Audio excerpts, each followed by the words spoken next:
Hello, and welcome to Vox Solaris. I'm Solaris, and this week we're joined by America's main man, Major Freedom. Hey there. Hey, how's it going? That's right. I am America's number one fan. I meant America's number one man. You're right. I think it could be both, probably. But yeah, I'm doing pretty well. How are you doing this weekend? Doing fantastic. Living in the good old U.S. of A., otherwise known as the world. As everybody knows, every country in the whole entire world belongs to America. We don't make the rules. That's just how it goes. All right. That's true. I remember the last time I viewed Earth from orbit, I could just see American flag across the entire planet. It was just wrapped it up. But it's probably kind of apparent. But anybody who might not know you, how would you kind of describe yourself and your content?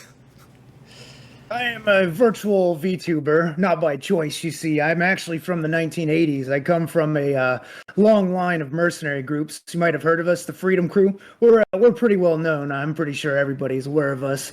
But there was a event of sorts, and I was shifted into the future. And now I have to use portals to go through video game worlds and different timelines to find my way back. And for some reason, I don't know why, I just can't find my way back to 1989, which is the year I fell out into Portex. That's what we're calling them now, Portex. It's different. It's much more advanced than a portal. You see, Portex. Interesting. Okay, all right. So you mentioned you're from. So I know you're talking about your lore very heavily on July 4th. Do you kind of want to talk about some things you might have planned for that day? Yeah, so we got a bunch of stuff planned that day. It's all American themed, of course. You know, it's America's birthday, so we got to go all American themed, baby. We're gonna be playing some Metal Wolf Chaos, which is the most American game made by non-Americans. It's so great. A lot of people don't know about it because it never came over to the States, but it's from Software, one of their games, the people that made Dark Souls and the Armored Core series. Mm-hmm. And you play as the 47th president of the United States of America, and your vice president is trying to take over America. So, of course, what you do is you take your mech suit out and you jump out of the White House to protect democracy and freedom. And I couldn't think of a more appropriate game. So it's going to take about 15 hours. So we're going to start the night off with that. I have 2 collabs planned, actually one with you and Phantom Red File. We're going to be playing some Bro Force. And then I think I'm going to be ending the night with Sylvester. Soti, I think is his VTuber name. He's an elf. We're going to be playing some Metal Slug.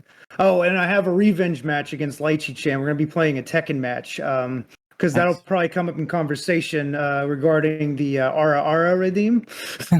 So we'll talk about that later. But yeah, sure. I mean, that's pretty much the... Oh, and there'll be my lore video spliced in between. So if you can't make it to the beginning, I will be playing it throughout the day. So you'll be able to catch it. Gotcha. Yeah, I know you have a 24-hour stream planned for that whole day, which is I'm looking forward to it for the collab, and then the 24 hours should be a lot of fun. The longest I've gone so far, I think, is like 9, and I was kind of beat after that. So yeah, gonna be fun going 3 times that 8 long. Hours is... Yeah, I know, right? 8 hours was the longest I've gone so far. It was for my affiliate stream, and that was pretty easy for me to knock out. So we'll see how 24 hours go. I know you mentioned before the podcast that you have a lot of breaks planned for that, so it sounds like you're doing well on the preparation side of things. I've been planning it out for 2 months of how I was going to do everything, so I think having a break every hour for about 10 minutes for me to go to the restroom or stretch or something will be helpful. So, yeah. Definitely. My 4th of July tradition is usually I like either barbecue stuff and or I'll watch Independence Day. Independence Day, like, I mean, that's I watch pretty it much every mine year. Too, but but you got that the is mine too. But I wanted to go all out. Yeah, I wanted to go all out, especially with my characters. So I was like, 24 hours. I kind of like shot myself in the foot, so to speak, because originally what happened was I was thinking about doing something on the 4th, but this was before I reached 100 people. I just got affiliate, and I had like 70 or 80 people at the time, and I'm like, hey, if I get to 100, I'll make a comic book so you can see how freedom got to the future. Haha. And I was like, in my mind, I was like, there's no way I'll get 100 before the fourth. I'll be fine. And like within 2 days, I got 100 people, and I was like, well, I might have been overzealous. Maybe I shouldn't have said after 100 I'd give you the comic. What So have I that's done why to I'm doing myself? the yeah, and then I just kept getting excited, and yeah, now we're at a 24-hour stream with the lore video. So I mean, I think that's a good thing, though. Ultimately, if I remember correctly, you're pretty close to 200 now, right? On yeah, I'm Twitch. like 4 away, which is blowing my mind. I appreciate all the support. I just like at the end of the day want to just entertain people, and as long as you all are having fun on my streams, that's really all I could ask for. Exactly, I like it. Yeah, I think, especially since you've got that planned on the 4th. I think the 4th is a Sunday this year, so I'll probably end up watching Yes, Independence Day on like Saturday anyway. So we can still keep both traditions alive.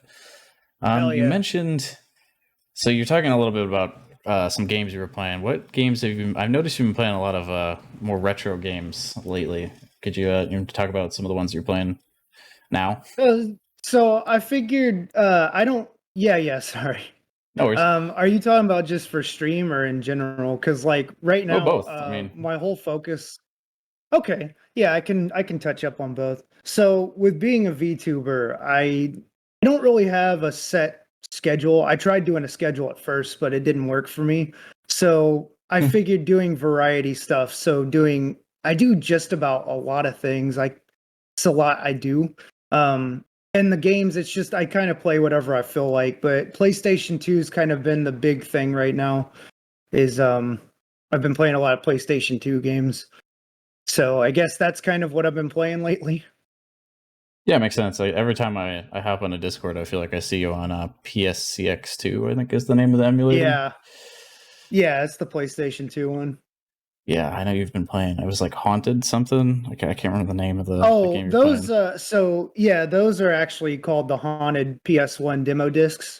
They've Oh, okay, been that's right. Yeah. released by Itachio, I think is the name of the website, and they're a website dedicated to helping out like indie developers.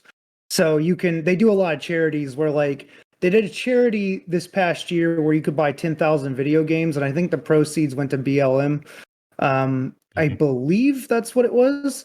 That And sounds you got familiar. like 10,000 games. So Nice. it went for a good cause, And yeah. So yeah, they released the demo discs. They started last year. It's a bunch of horror themed demos. It's about 20 of them. And then this year's is 25. So I was playing some of those on stream as well. Nice. Yeah, I think I want to say that I also got that pack, but honestly, I don't know if I actually looked at any of the games in it. I was just like, It's quite a lot to go through. It's a lot of it's like 10,000 games. I'm not even right. like BSing. It's so many. I was gonna say, like, I think I was like, all right, here, I'll put some money towards this, get 10,000 games, and then just not ever look at them again because I can't sort through 10,000 games. It's too Uh, much. yeah, and I totally feel it in the schedule part of things because, like, I release the schedule every week, but I think I have actually managed to keep to it like once of my like almost 2 months of streaming now. So it's kind of a principled thing for me. I don't feel like I could break off the schedule like and just not do one at all. I feel like I don't know. I like the consistency that the schedule, or at least trying to get to the consistency that a schedule brings. But I totally get wanting to switch between games because I have trouble planning mine out. Where I'll like put a game on the schedule, and then it gets to that day, and I'm like, man, I kind of want to play something else. Yeah, no, that's kind of why my schedule is not really a schedule. I just have set days I try to set aside. Some weeks I do more than others. In preparation for the fourth, I've been trying to limit myself so I Mhm. can kind of do more extra prep work. But yeah, I mean, I'll randomly be like, I'll think of a game I used to play a lot, and I'll be like, I feel like playing that on stream, and that ends up being the game I'll play. Thanks to having an emulator, like it makes the job a lot easier. Yeah, makes sense. Um, kind of. I guess I do kind of want to, since I'm curious. Do you have a lot of experience with emulators? Have you messed around with them a lot before, or is this kind of like is the PS2 one kind of your first foray? So Actually, like the whole emulators situation, I started kind of playing around with them back in 2013. Okay. I just like graduated college, and I've never been super rich.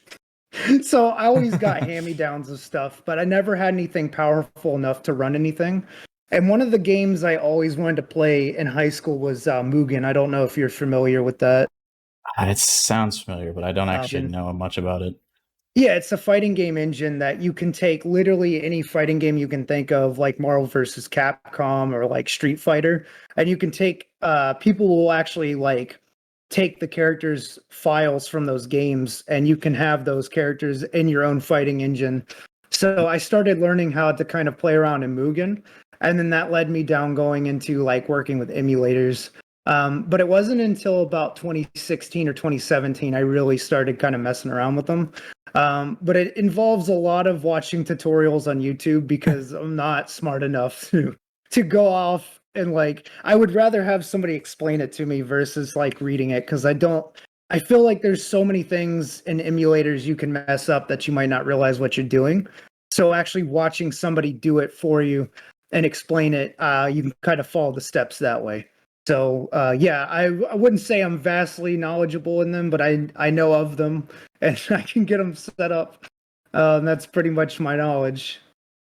Gotcha. Yeah, I was just curious because I know in the past I've also looked into them. I'm say mainly, I was never. I will admit that I was never big into PlayStation. I was always more of an Mhm. Xbox person as a young Solaris.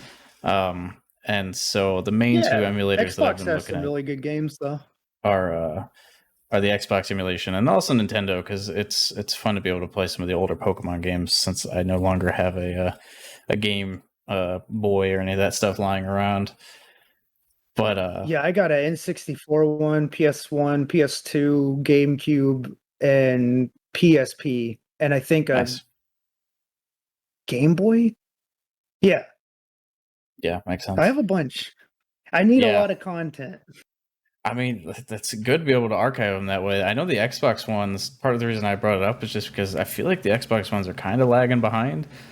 Like the original Xbox emulator, I can't remember the names of any of these emulators right now, but the one that I know of um, is doing okay. But like Xbox 360 emulation is in its infancy at best. Some of the more recent PlayStations, like 3 and 4, I don't think have great emulation yet either. Yeah, I I can don't, see four being kind of tricky since four is still fairly new. but it is really I know cool to it's be able to considered play older now that well, right, PS5's out, but compared to the new generations of don't even PS5 get and me started on PS5. oh no, I want to get you started on PS5. Have you been trying to get one? Oh, no, no, Sony's making me really angry with what they've been trying. I swear I'm not a conspiracy theorist, but I have this conspiracy idea that Sony's really trying to get people to buy a PS5 because they've been taking a lot of features away from PS4, and all of me and my friends have been encountering so many issues with a lot of things on PlayStation 4 that I'm convinced they're trying to get us to buy a Oh, PS5. okay, I see. Like your You gotta PS4 remember, is for just me, I'm not a conspiracy conveniently theorist. breaking down right when the 5 comes out. I see what it Yeah, is. it just seems really odd. So many things are lining up. That's making me think that Sony really wants us to get a PS5.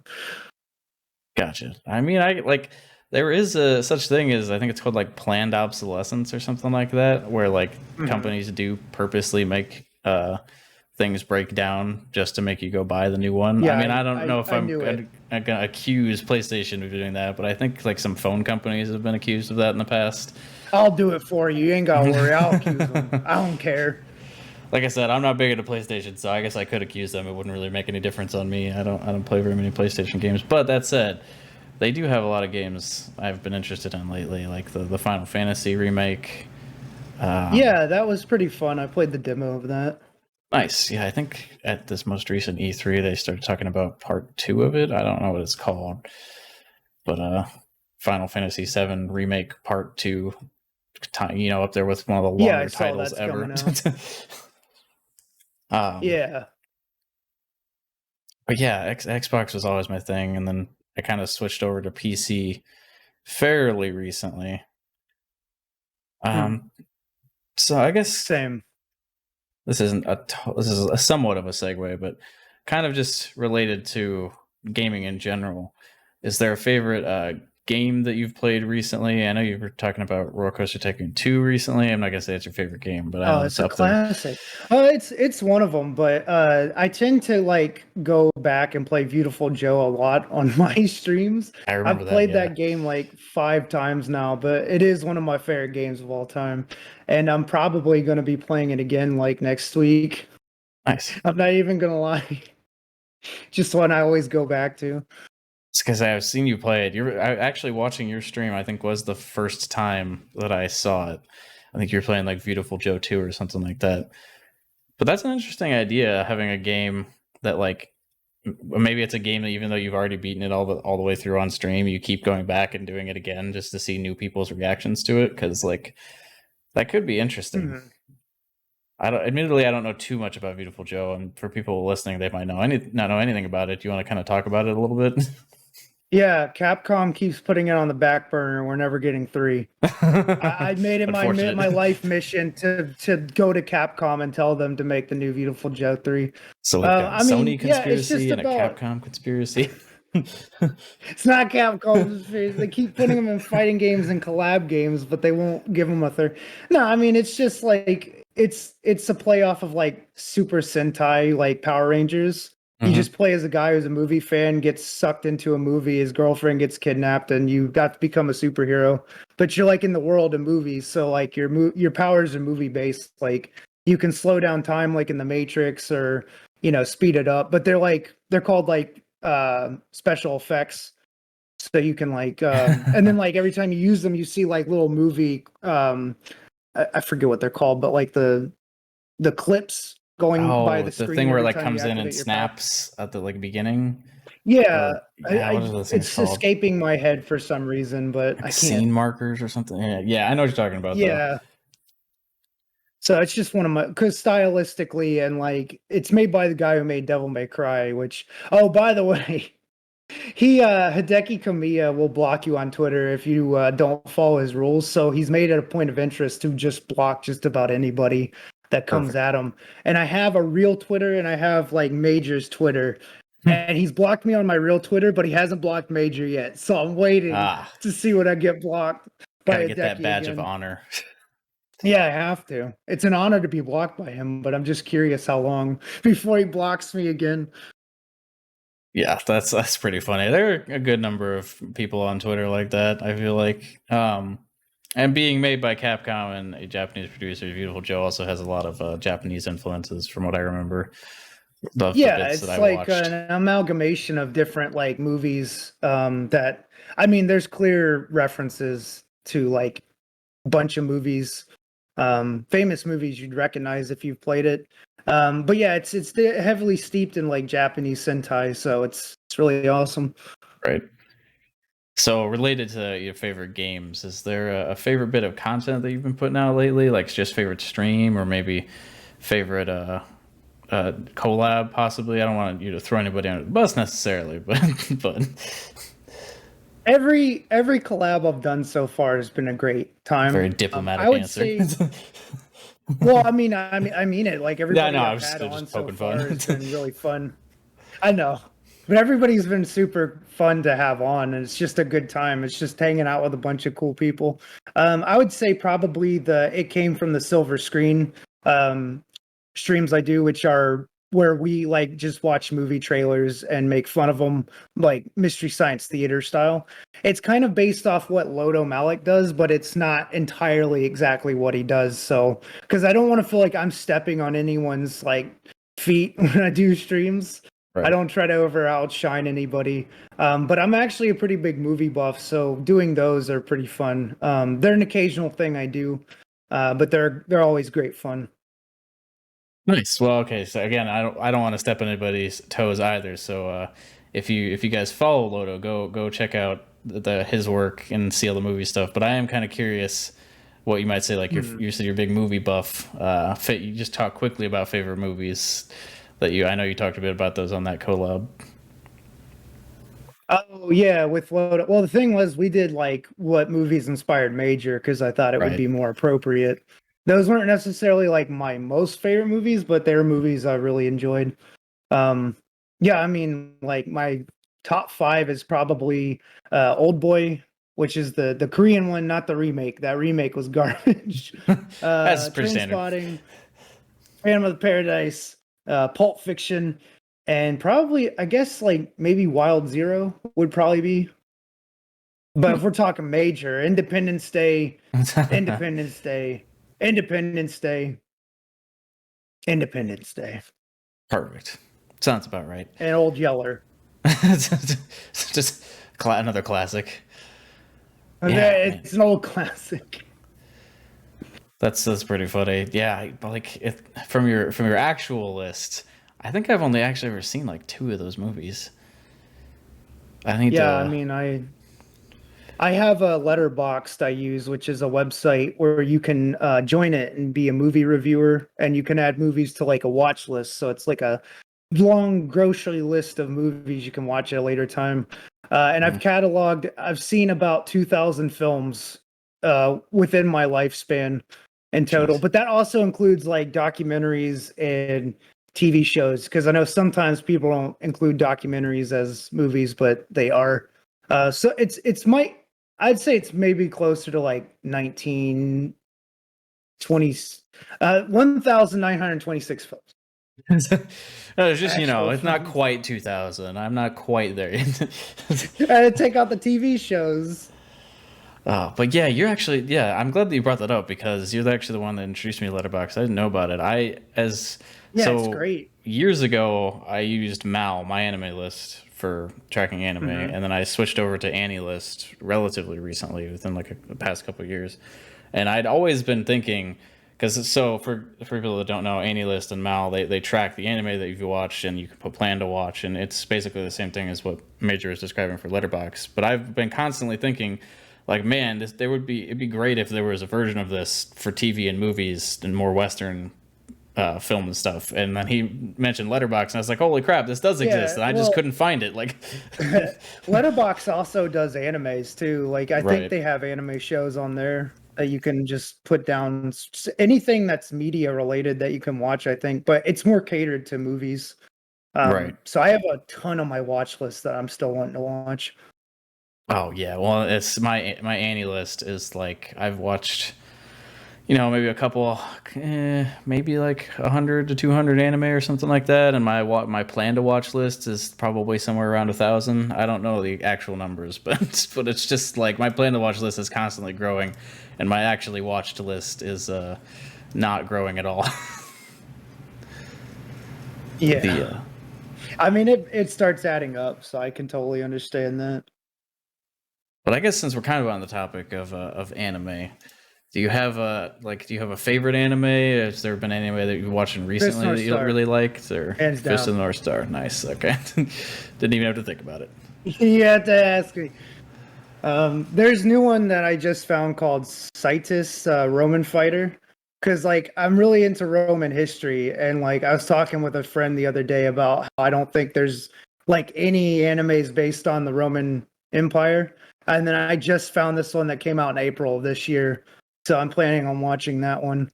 I mean, I've been more preoccupied with doing the VTubing stuff, so I haven't had time to catch up on a lot of anime. Same. But yeah, I mean, favorite probably hands down is Fist of the North Star. Nice. I mean, yeah, that's a very good choice, a very classic choice. But yeah, that's interesting. I didn't actually know about the Roman Empire inspired anime. I'll have to check that out because, like, understandably, given I think it's CG, but Gotcha. I don't mind. They can be okay, but it's understandable that they don't. Was awful. Yeah, the most recent Berserk 2016 or whatever. Yeah, yeah. We don't talk about Berserk 2016.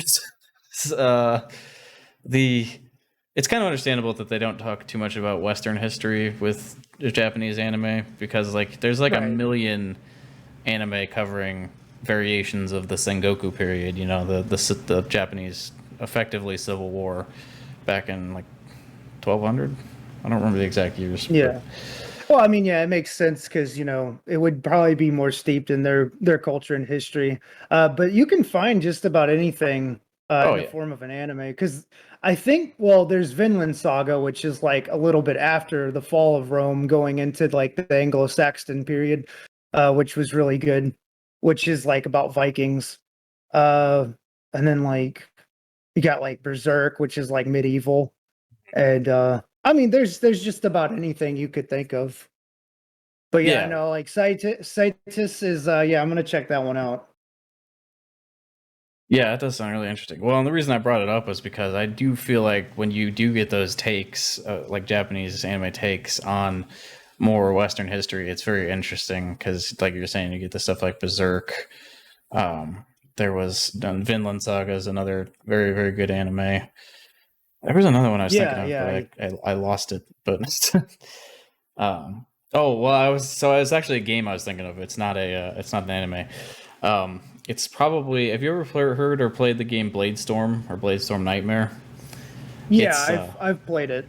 okay. I was gonna say it's kind of hilarious because it's a Dynasty Warriors style take on the Hundred Years' War in France and England, and it is like so over the top that it's just so It funny. really It's one of is. my like it's one, I made Rolf from Ed, Ed and Eddie in that game. He's like beautiful. super tall. And also, I should apologize to anybody watching this that seeing my model move around weird. Anytime I adjust my headphones or like move, sometimes my model will just kind of like the mouth will open and there's nothing I can really do.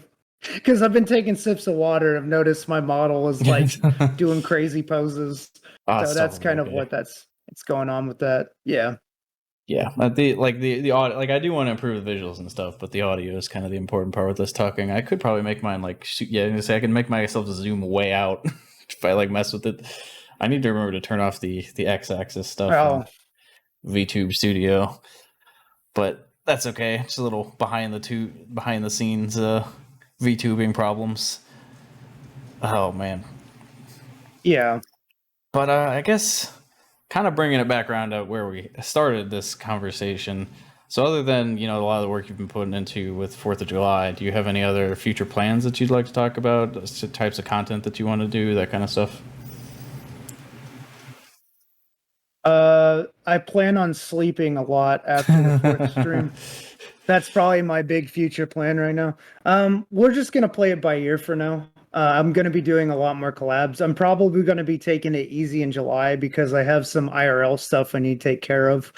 Um, so July is gonna be. I'm still going to stream like twice a week at least if I can fit 3 in, definitely.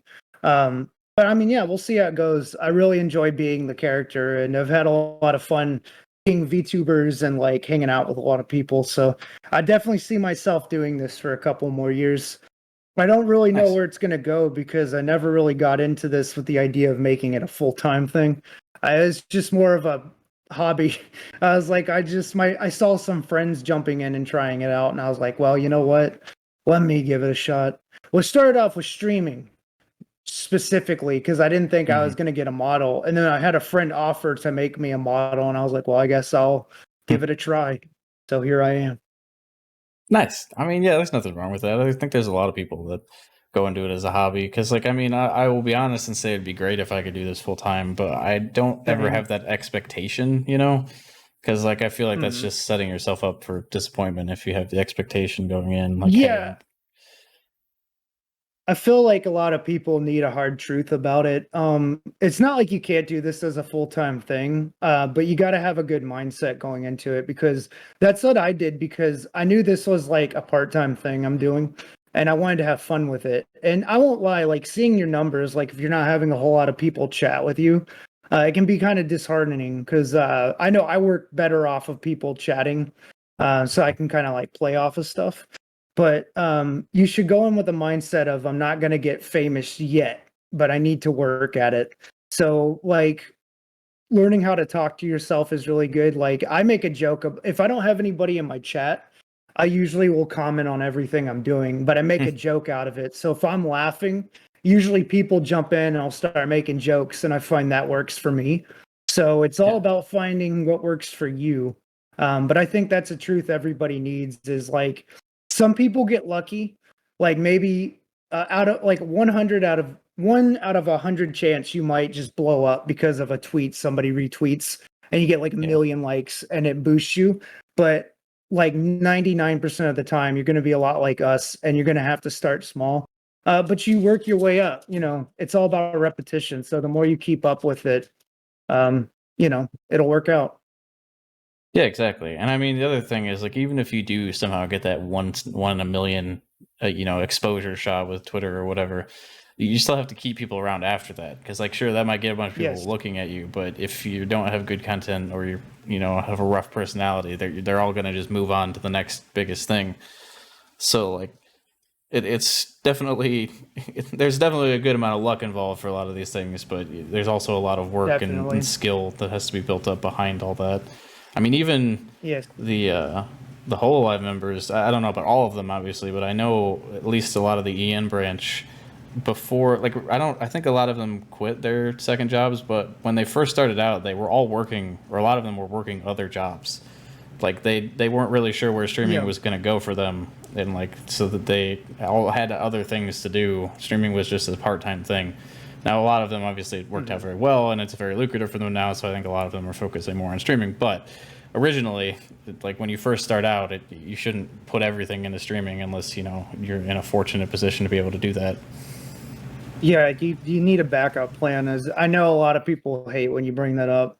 Most people are pretty down to earth, and they're fine hearing that, but it's true. You need to have as long as you have like a network of people that can support you. Like, if, I don't know, your living situation's good, you make a decent amount of money, yeah, you can put a lot of time into it. But if you're a little behind on stuff like bills or whatever, take care of that first. But you could still do stuff in between. Like, you don't have to get the model right off if you want to get into VTubing. You can do what I did, which was I started streaming.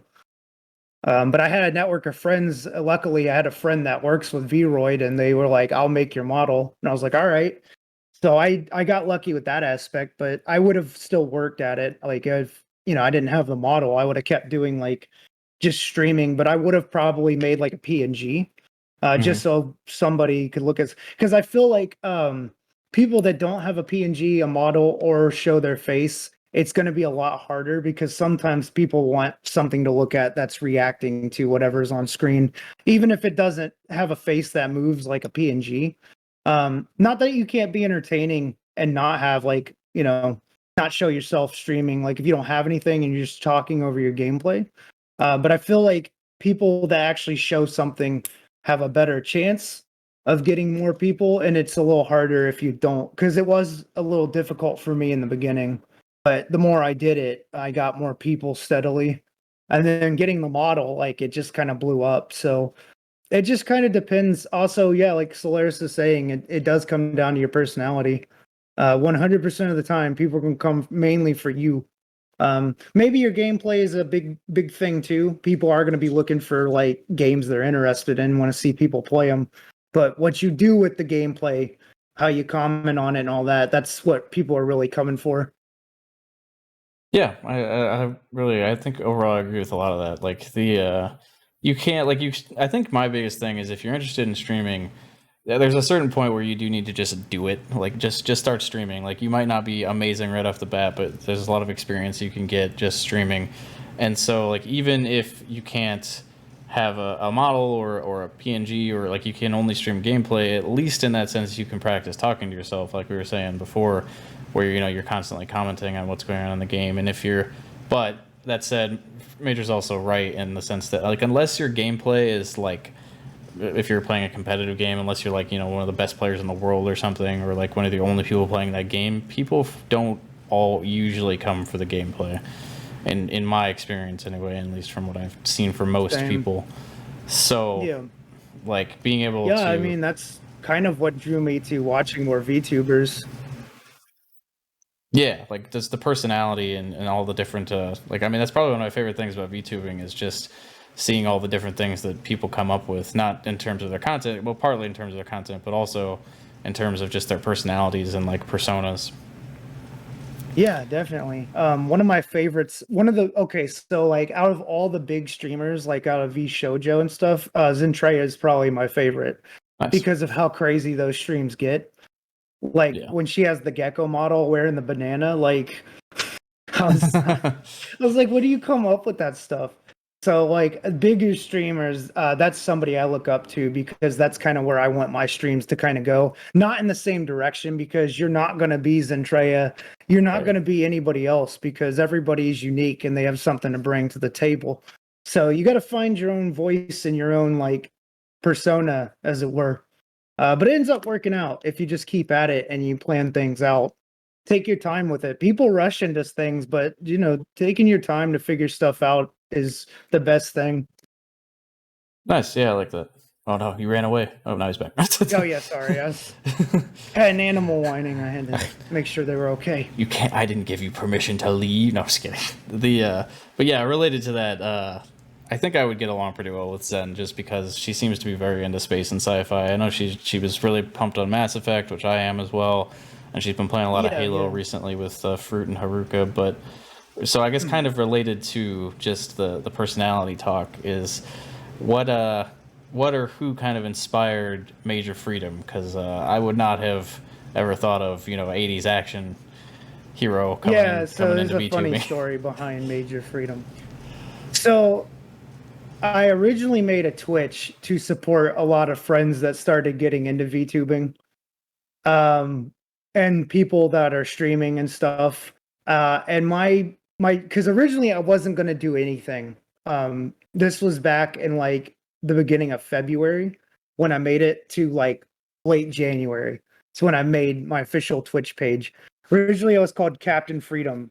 And Captain Freedom is a character from The Running Man, which is a movie from the 80s, who like Major is like heavily influenced by. Like Captain Freedom pretty much is Major Freedom.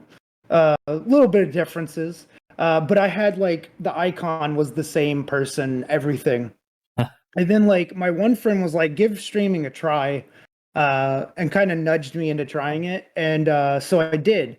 And like it ended up just being something I was kind of enjoying. Like people were actually coming and talking with me. So I was like, all right, I'll give it a shot. And then my friend offered to make the model. And then I started formulating who you see now, but I had to change the name. So originally I was going to be just a clone of Captain Freedom. But because I was about to reach affiliate, I was like, okay, I need to change my name for copyright reasons. I can't get in trouble with when did Orion make that movie? I think it wasn't New Line, I don't think. I think it was Orion. Anyway, I didn't want to get in trouble with the company that made that movie. So I'm not Captain Freedom anymore. I'm Major Freedom. Got promoted. I think that's promotion. I'm pretty sure Major's above Captain. But I like that. It just kind of slowly came into being. When I first saw your persona and your model, my first connection was like G.I. Joe. That was the kind of the first thing. That's kind of what he's based off of too. Well, when I started forming the character, it just became a bunch of like 80s stereotypes and like crazy stuff from the 80s. Cause like I love just about anything. Like I personally love the horror genre. Like I just anytime I've wrote a horror story, it always turns into a comedy. So I'm like, well, I can't be scary. And I wouldn't know what type of model to make to be creepy, or I wouldn't even know what to do. Like I like reading scary stories and stuff, but it's like I don't know, like my personality doesn't mesh well. I'm more of the outgoing and funny type. So I do like a lot of action movies from the 80s, so I just kind of started formulating all that stuff. So it kind of just came together. And he's inspired by G.I. Joe stuff, mercenary group and stuff like that. So yeah, it's a mixture of that. Nice, yeah. You mentioned like horror with me, and like I've never gotten along with horror. I think it's the best way I can put it.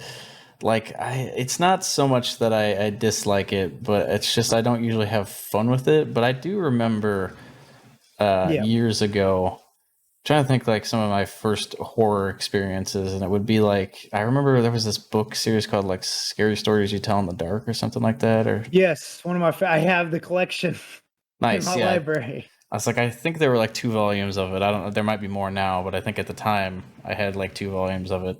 And I do remember reading through those on occasion on like camping trips, and it was definitely an experience to say the least. But yeah, I also will say I know I talked about this last week with Doc, but horror does make good content, if nothing else. Like seeing people's reactions to Yeah. when they're scared is always a funny time. Yeah, I actually play a lot of horror games on stream too. I'm trying to like wait till October because October tends to be the time I go all out. Oh, Like it's like anything I'm watching or playing is horror themed for October. That's just how I've always done it. Because in recent years, I've been too busy to celebrate Halloween, which was like a big thing with my family. I celebrated with all of my family members. We would go to like haunted houses and we went all out.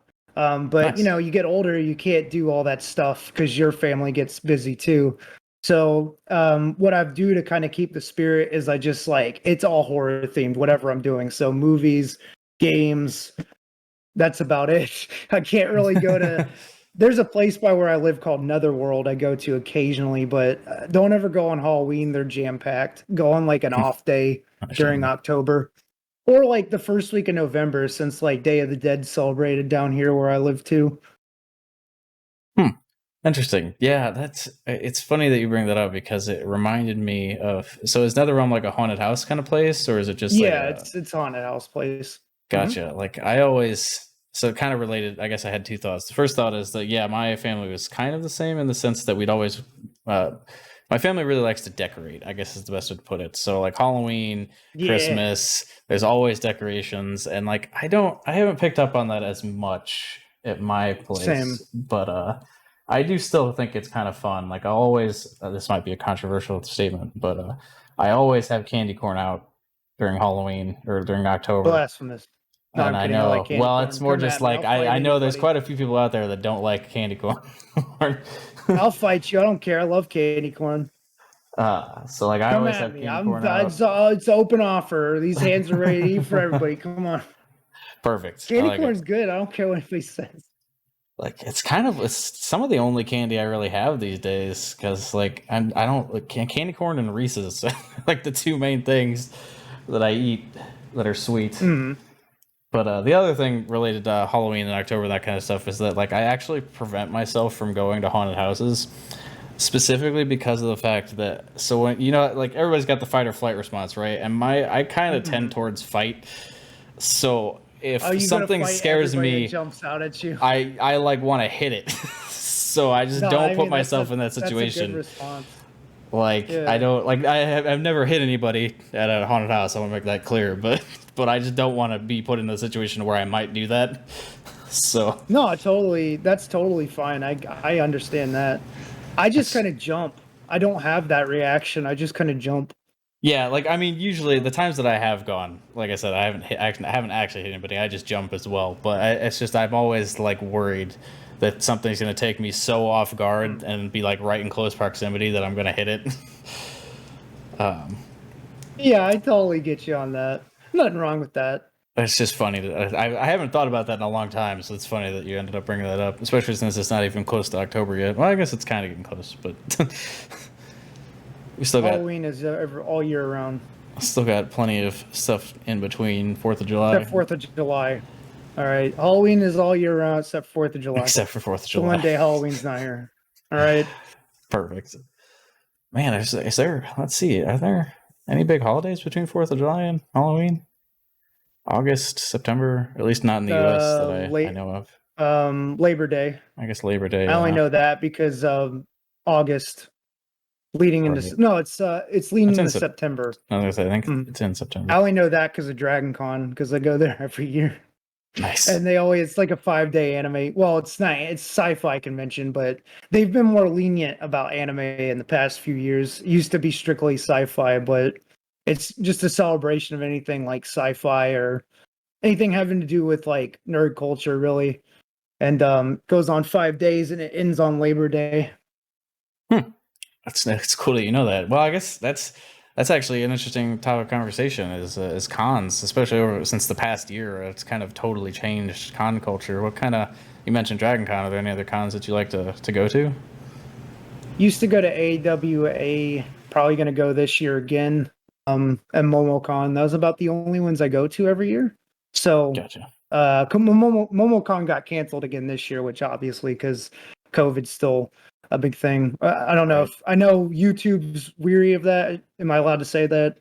Yeah, I like my If you policy post is this kind on of we talk YouTube, about what I guess you could that bleep it it out. happened. I don't know if I want to go too far into it, but just like we can acknowledge that there was a Yeah, pandemic. yeah. I mean, yeah, I didn't. I just remembered that I heard a lot of people were like getting in trouble just for saying it, so I had to backtrack. But you can bleep it out. Yeah, no, The you're good. pandemic, because of the I haven't. pandemic. People Okay. haven't. I haven't gotten any trouble for it yet, so we'll just keep going until I do. Okay, good. Yeah, But I just think it's stupid if you just mention it once. Anyway, I'm not going to get into it. Anyway, yeah, because of the pandemic, a lot of things got canceled, obviously, and then a lot of things had to kind of be moved over for next year, which is totally fine. I don't mind waiting to go. It gives me more time to work on my costume. Also, talking about in-person appearances, me and my friends were talking. If our VTubers get big enough to be recognized like internationally or like statewide or wherever, I'm thinking about taking Freedom on the road and getting in costume and actually like performing live like shows. But that's something I would plan in the future if I get like real big. Obviously, like I said, I'm having fun and I want to keep it at having fun. So whatever happens with the whole VTubing career, for as long as I do it, it's just something I'll look back on and be like, I had a lot of fun doing that. But if it ends up getting big, that'd be cool with me too. But for now, it's just a side thing I do for fun. nice, yeah, like that's really cool. I mean, the on the road thing is an idea I hadn't really thought of before. I like that. I'm interested to go to more cons in the upcoming year because, like, before the pandemic, the only con I really ever went to was Gen Con, which is a big board game convention Yeah, I know in Gen Indiana. Con. So that was a Yeah, lot of fun. But I definitely feel like I've missed out on a lot of cons, especially over the past year. Like when I finally would be able to go to them. But I've the been other going thing I to them for had, about. What were you gonna say? well, I was just gonna say, with V Harmony happening lately, which we can kind of Oh, talk a little bit nice. about that. Yeah, yeah. Let's The, go into V Harmony. well, it just got me thinking of an idea of like some kind of virtual VTuber con. I don't know how I would do it, but like organizing something like that seemed like a really cool idea. Just kind of based off V Harmony is what got me thinking about it. But Yeah, that's actually where that conversation came up. I think me and Neon V2 were actually talking about that, where I brought up going to conventions dressed up as Major. But yeah, we were actually talking about doing V Harmony at like conventions or something if it got big. And I totally would love to. oh But man, it would have to be next year will be bigger because we had a good turnout this year and I'm right? already looking forward to it. So I have a couple of VTuber friends that are interested in filling out spots for next year, so maybe we can push it to 3 days next year. Yeah, I mean, geez, I was gonna say like I have a couple people. I don't know, they haven't expressed interest. I just know that they're good singers, so like they could maybe do it. Mhm. But yeah, I mean, with Yeah, the that would number be of fun. people that we had, it could turn into like a week long thing at this point with the number of VTubers. Hell yeah. But yeah, just it's interesting to like these big virtual events because I know with a lot of kind of related to just the con talk in general. I know E3 recently has been kind of questioning whether or not they should go kind of into almost a full virtual event as opposed to a in-person Mhm. event. And with just a lot of cons in general, they've been thinking about that kind of stuff. And it's like, I don't know. Admittedly, I don't have a ton of experience like running something like that, but seeing something like that on the VTuber side of things, I feel like is almost an inevitability. Like if I don't do it or we don't do it, like somebody else is going to do it. So it'll be interesting to kind of see how VTubing gets integrated into that in the next couple years. Because there's stuff like concerts, but it's not Yeah. quite what I'm thinking. Like I'm thinking like actual cons, maybe like panels with Yeah. VTubers. That'd be really interesting. I wonder how that would even work. Because there's the virtual element. Um, Like you'd have to have big hmm. screens portraying the VTuber instead of like them sitting on a table. Yeah, I mean, it wouldn't be hard. You would probably because a lot of the conventions that happen in places are at convention centers or hotels. Mhm. So you would just literally have to get someone hooked up in like a back room. Like I know depending on what hotel you go to, there's different rooms. So you have like an event room and like sometimes for conventions they'll section off parts. So for like voice actors, because actually you bringing that up, AWA does a thing where they bring in voice actors called ask that anime character a question or something like that. and they have the voice actors sitting in the back with like curtains covering them. So all you see is the screen, so you hear their voice coming from the speakers. So it Nice. would probably be exactly the same for a VTuber. So not Or unprecedented. if the person can't, yeah, not in well, if they wanted to go to the convention, but it would be the same principle, but probably just they would be from home, and it'd be Right. linked up to the time slot their panel happens, and yeah, I could. That would actually be super easy to actually have happen at a convention. So yeah, I I wonder if think we'll start seeing VTubing that is going to soon. get way bigger. Yeah. You think VTuber is going to get way bigger? Like, like interesting. Just like more and Well, more I people mean, joining it's not in, or going. like popularity, or I think popularity wise, because I'm noticing a lot more people I talk to are starting to watch VTubers too. It's slowly growing. I don't think it's going to explode like in the next year or two, but I definitely see this staying around for quite some time. I don't really think this will be a trend. I think there's so much fun that can be had with it, with all the stuff people do, like especially like going back to Zen. Like I feel like watching her streams in the beginning, I'm at like a concert because like those beginning like starting screens really get me pumped up. yeah, Like it feels like you're at a concert. So I mean, it's just a lot of people have really interesting things to bring to the table. So I can see VTubing staying around for quite some time. So I definitely see it getting bigger. But I can't really tell you how big it's going to get because I don't know where things are going to go. But I do see this staying around for quite some time. yeah, I do agree that it's going to get bigger. I was just kind of curious to think like how big, because I feel like now that things are somewhat returning back to normal in a lot of parts of the world, the Mhm. like I'm not sure how on the online presence, but it definitely seems like it hasn't dropped off. And I mean, if anything, there's more and more VTubers every day.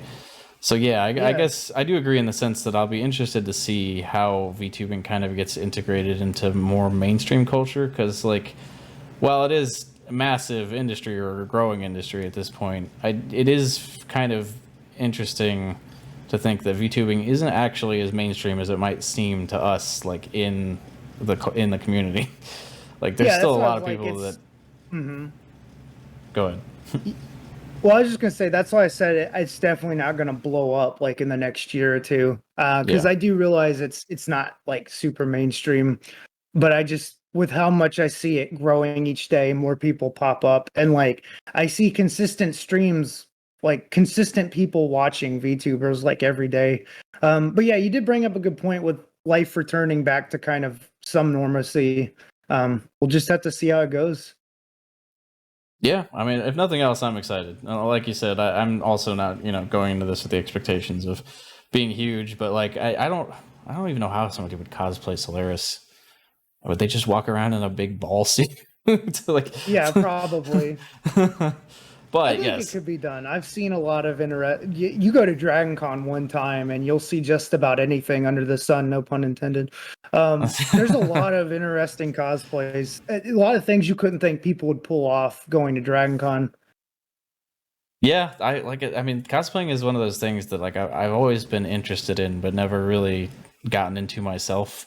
So it is really cool to Mhm. see all the different costumes and the things that people come up with. And Freedom would definitely be a fun character to see walking around. Oh yeah, no, he's super. Like I already have it in my head how it's gonna happen, so I Beautiful. just will have to wait and see if I actually go through with it. Again, this wouldn't be for another like couple of years. I have to see where Sure. Major goes in like another year or two.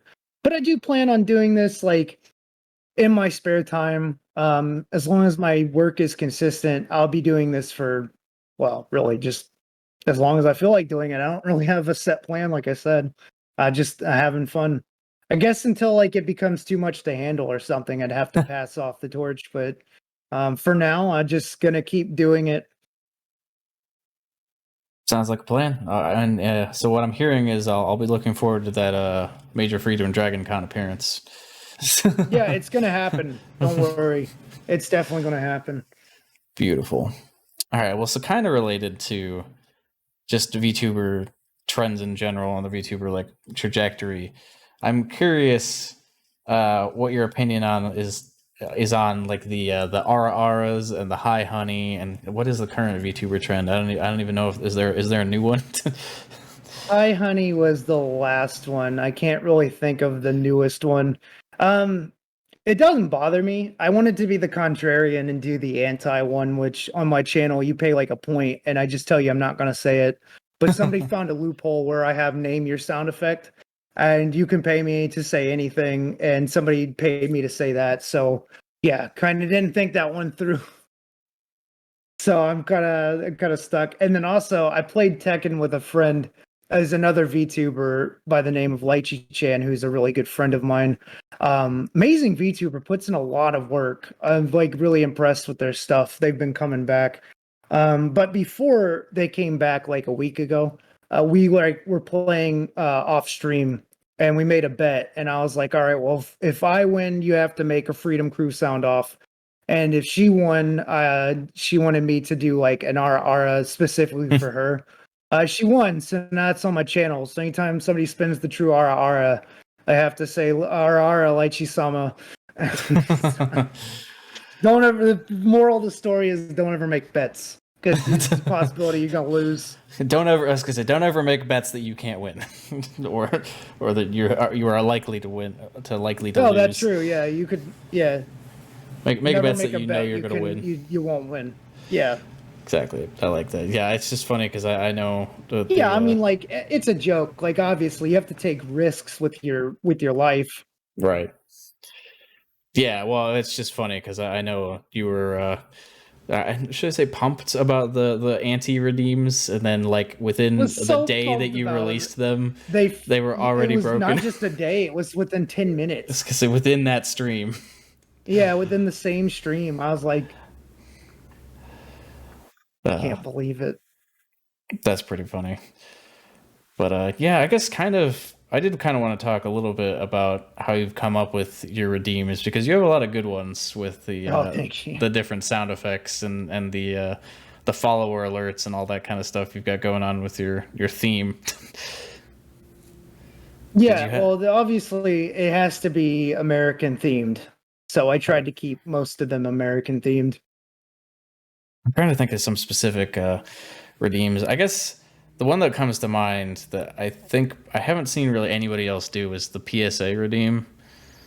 Oh yeah, well, that one comes about because of back in the 80s, you have cartoons like G.I. Joe and like all the like that would do PSAs at the end of the episode telling you not to do drugs or stay away from strangers. So I was like, well, I'm going to do one where like you can just pay channel points and tell me what you want me to say, and it'll immediately take me to that screen and I do a PSA personalized for you. Yeah, I've definitely liked that one. I can't even remember. That's a lot of people's favorites. Which makes sense. I mean, especially because you do a very good job considering there's absolutely no preparation. You literally just have them give you a topic. I have to just, I have to improvise my ass off for that. I have another one that's the actual PSA, but you have to like go online and tell me what PSA you want me to recite. Like, gotcha. I think you're familiar with the Sonic Says, like the Sonic cartoon. Yeah. My friend paid me to do the sexual harassment one where he's like, don't have him touch you because that's no good. Oh my God. And I said that live on stream. I was going to say, now I'm thinking about that redeem. You have to kind of type it out for me because I won't know what to say if it's the actual one. If it's PSA, I kind of have to ad-lib it. But I was going to say, now I'm just thinking like, man, that actual PSA really tempts me to redeem it and then send you like just a bunch of copy pastas to have you recite them. I would do it. I will totally do it I never said that they had to be from a cartoon or show. If you view it as a PSA, I mean, it's a public service announcement. That PSA could be anything, really, trying to like let people know about something. It's possible you could do that. I never specifically said it had to be from a show or a movie. All right, perfect. So anybody listening, go watch Major Freedom and give him copy pastas to recite on stream. You could probably get the points easy because that one's only 500 and the PSA is only 100. You literally get 300 points just by following me. So you literally, as soon as you like follow, could just use that PSA redeem if you wanted. Perfect. Yeah, I like the idea of the redeems being mostly cheap. Like, I know there's a lot of people that have, not calling anybody out or anything, but I know there's a lot of people that feels like their redeems are like way too expensive, and it feels like it's just a lot more fun to. I think people are afraid of being put on the spot to do the redeem, so they get a little nervous, which is why it's so high. And then also, I think some people might be nervous that like maybe people won't stick around, and it's incentive for people to be, if they're new, especially the first one to use that redeem. I'm not saying that could be the case. It's just kind of like some ideas I have as to why. But for me, I like making a fool of myself. And so most of my teams are there to mess with me, which is why they're like 1 point, 100 point, 50 point. They're not expensive at all.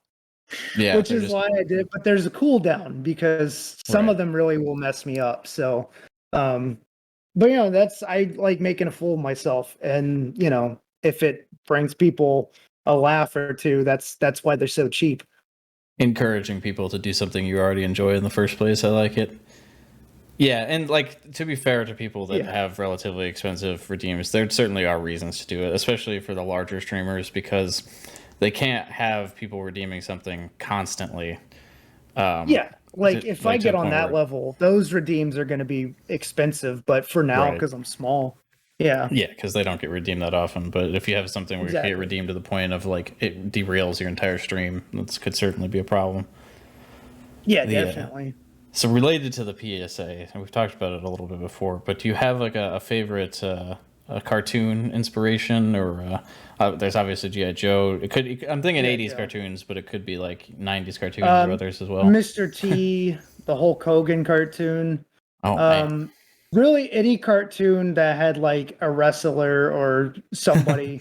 Well, I mean, Sergeant Slaughter was in the G.I. Joe, and Sergeant Slaughter is a bit of inspiration for Major, which also he followed me on Twitter. It wasn't prompt or anything. I wasn't following him. So yeah, the Sergeant Slaughter. I was so honored. I was like, you're one of the people I looked up to and inspiration for Major Freedom. So I was like, that's so perfect. Nice, that's really cool. Yeah, he's a VTuber. He's not a VTuber. He's a wrestler, right? Like I don't know. Yeah, he's a wrestler from the 80's. Yeah, he was like a drill instructor back in the day, and he became a wrestler. But he's hardcore American. Like would always take like the American flag out to the ring and like wave it, and had like he looked like a straight up drill sergeant. So I can't get much more like American than that. I would think. That makes sense. So what you're saying is we're going to have a Major Freedom drill sergeant outfit in the future. Probably. I'm still playing around with what outfits. I have a new character. It's a character redesign outfit I had to have a friend make. It was the same friend that made this model. Because Twitch TOS is changing the rules, and I'm not sure if being shirtless, even though I don't have nipples on this avatar, is going to be appropriate. Model. Yeah. Well, I'm a virtual model, but I don't. It's getting weird. So there's some changes. I won't go into too much just to leave it a surprise, but he's going to look a little different. But the movement should be tracked a little better. So nice. That sounds really cool. I'll be looking forward to that. Yeah, I don't necessarily want to get into it, but that just reminded me, like, there's a whole tirade we could probably go into about Twitch and their enforcement of the terms of service and all sorts of fun stuff on that. That would have to be a conversation for another day. But it's good that you're being proactive about, any potential problems and that kind of stuff. I don't have any copyright strikes or any strikes against my channel, and I kind of want to keep it that way because I'm having fun doing this. Yeah, I totally understand that. Like I don't want to toot my own horn or anything, but I do feel kind of lucky that I came up with Solaris as the model idea, because I don't ever have to worry about like lewd problems or any of that kind of like not safe for work content. You ever considered doing a lewd for the sun though? How would you go about it? Like I don't even know how I would do it. That's the thing. Like I have jokes like I'm gonna do a hot tub stream probably in the near future here, but like even that, like it won't even come close to violating Twitch's terms of service or anything like that, because I'm literally a big ball of light. Now that I think about it, though, I did have a friend, another VTuber, was offering to draw people in swimsuits on Twitter. And I submitted my PNG for that. I was about to put that as the next. Yeah, I was about to put that as the next, like, a suggestion is like a swimsuit of some sort. Yeah, I was gonna say. So they drew me in a swimsuit, and it was absolutely hilarious. It's on my Twitter for people who might have missed that. But yeah, it's just it's funny seeing all the people who have to worry about not safe for work stuff, and I'm just like, oh yeah, I don't have to worry about that.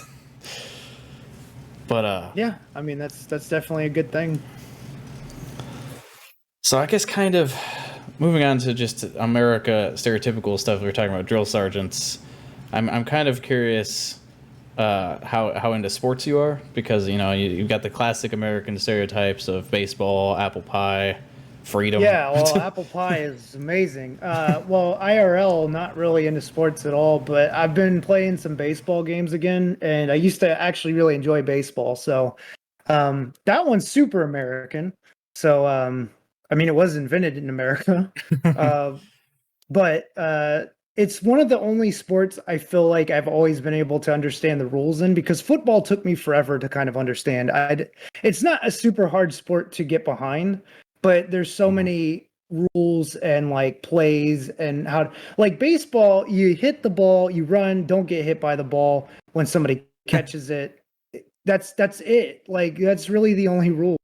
Football is like, okay, we have an in zone and out zone. You gotta do this play, and then you have like you gotta there's like the touchdown. It's like there's so many like factors for football that like I just couldn't wrap my head around until I got older. I started Right. kind of understanding the sport, but baseball has always been super like easy, fun.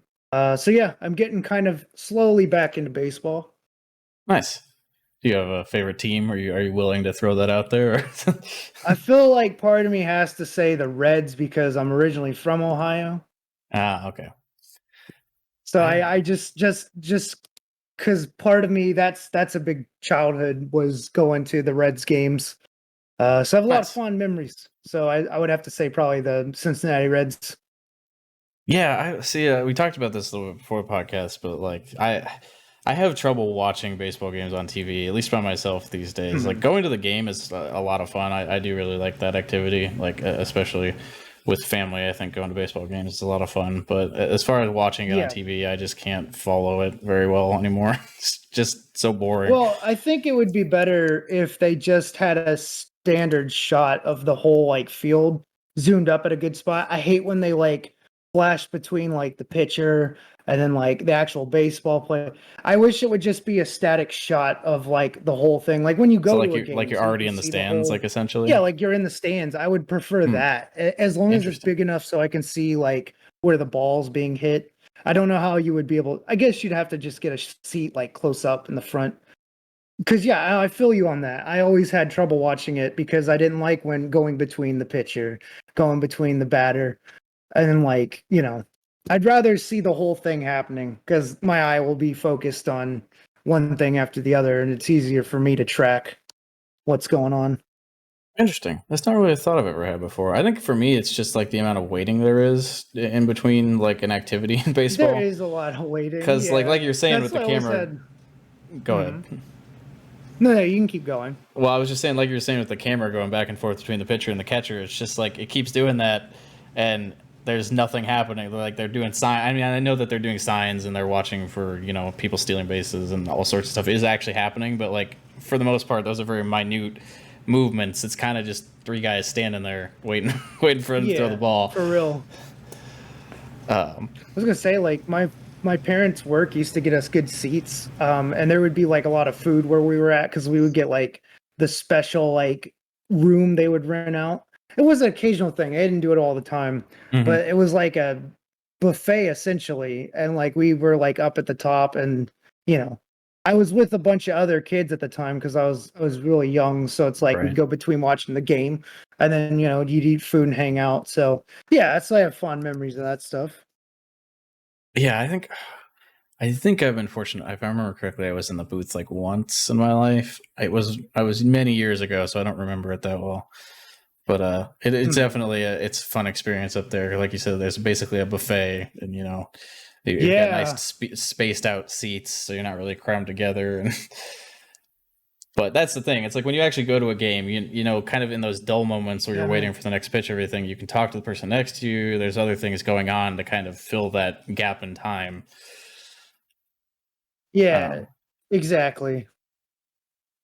So you mentioned that you're kind of been getting back into baseball due to a game you've been playing. Which games have you been playing sports wise?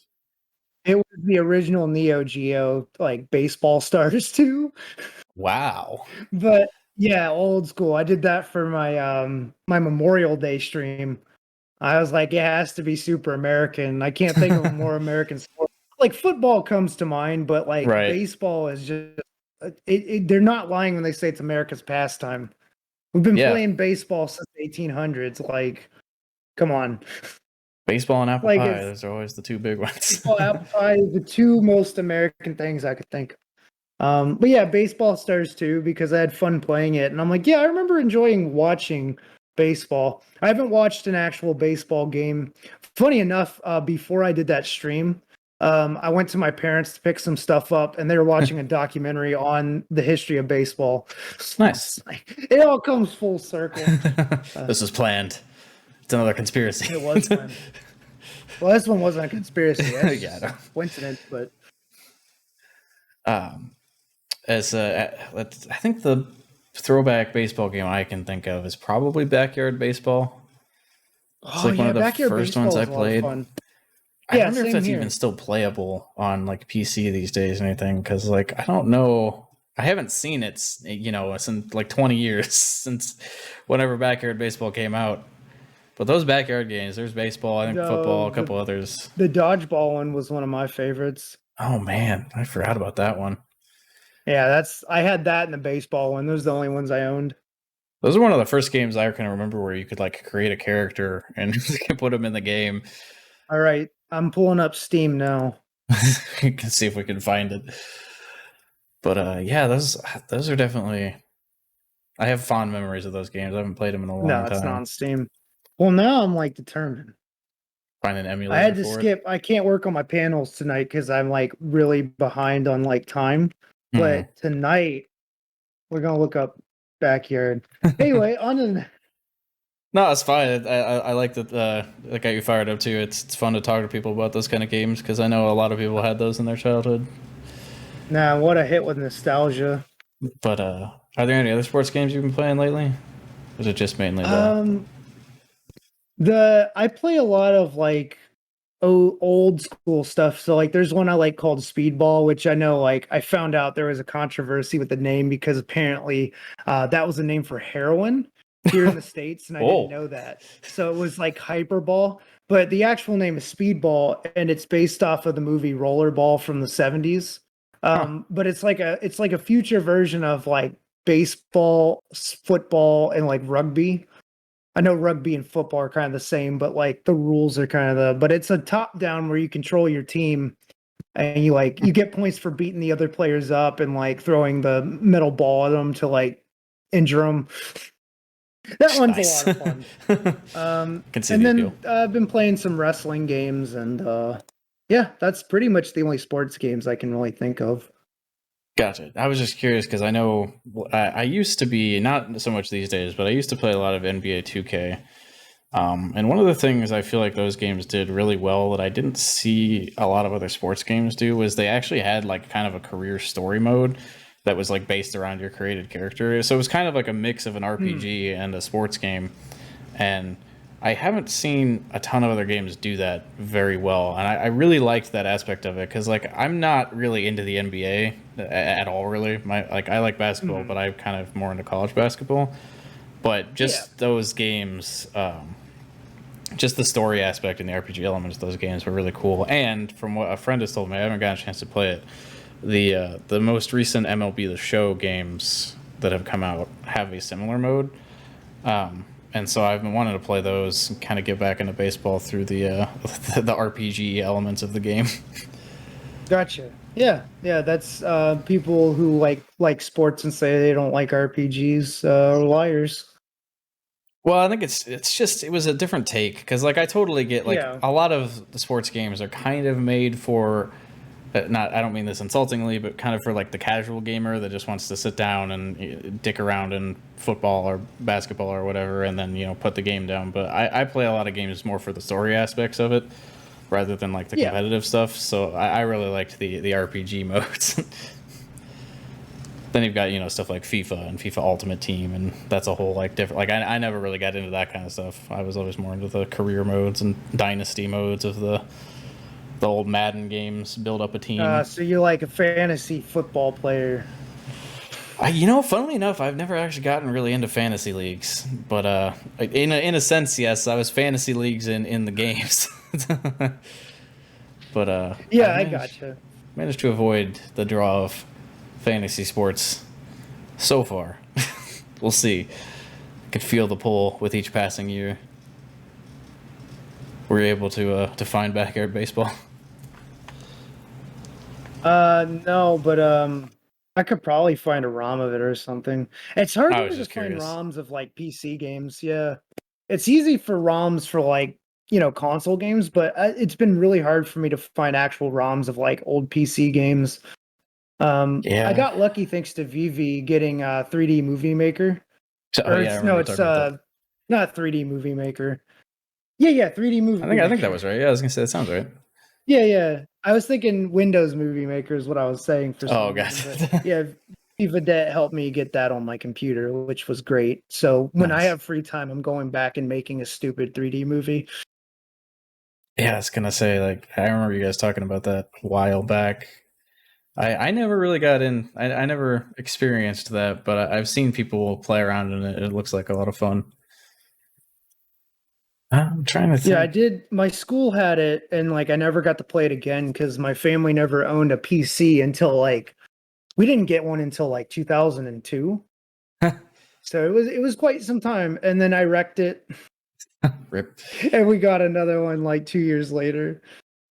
Hey, my sister installed LimeWire. It wasn't fully my fault. Okay. Let's see. Yep, it was always the sister's fault. Yeah. That's pretty Actually, I lied. funny. It was 2001. I remember. But yeah, 20 no, years ago. it's It's crazy. one of those 2 years. Yeah. Nice. Well, we're kind of winding down here, but I do have two more questions I kind of wanted to ask. We kind of touched on this one, but just Yeah, go to ahead. make it clear, if you could make a piece of content and it would be guaranteed to succeed and you wouldn't have to worry about money, time, or any of that kind of stuff, what kind of content would you like to make? Does that make sense?